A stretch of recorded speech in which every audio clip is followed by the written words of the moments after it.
j'ai eu le plaisir d'accueillir à Mantes-la-Jolie Christian Jacob avec une délégation et c'était important de pouvoir partager avec eux ce que sont les expériences que nous avons menées depuis une vingtaine d'années sur Mantes-la-Jolie. Expérience dans le domaine de la prévention et on a passé un bon moment pour comprendre comment est-ce que tout le système d'information que nous avons mis en place ont permis que nous puissions avoir tout à la fois un saut qualitatif dans les organismes divers de gestion et surtout dans la sécurité, le sentiment de sécurité, le sentiment de bien-être. Grâce à Michel Vialet, on a vu ici à Mantes-la-Jolie à la fois toute l'organisation de la prévention, une équipe de prévention qui travaille en parallèle de la police municipale et de l'ensemble des autres services de la municipalité, mais qui sont vraiment là pour intervenir en termes de médiation et de prévention des incidents.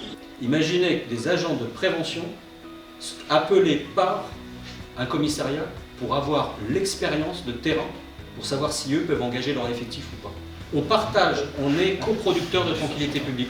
Le renouvellement urbain, la rue, qui a permis de rénover la moitié du quartier du Val-Fourré m'a impressionné. Je regrette un peu que les opérations en rue soient éteintes un peu sous François Hollande et aujourd'hui sous Emmanuel Macron.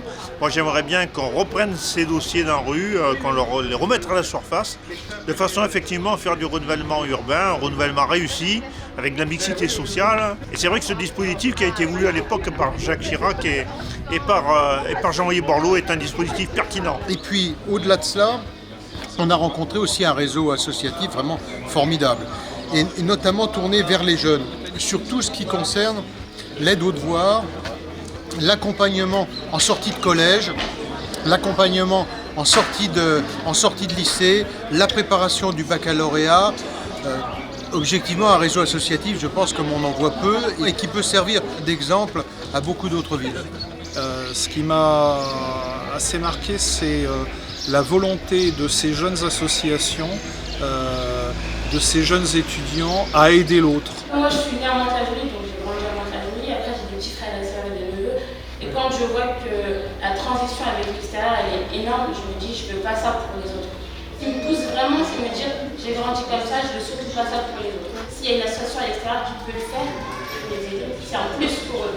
On s'aperçoit aujourd'hui dans ces quartiers qu'il y a un lien entre les gens, cette volonté de s'en sortir par le haut.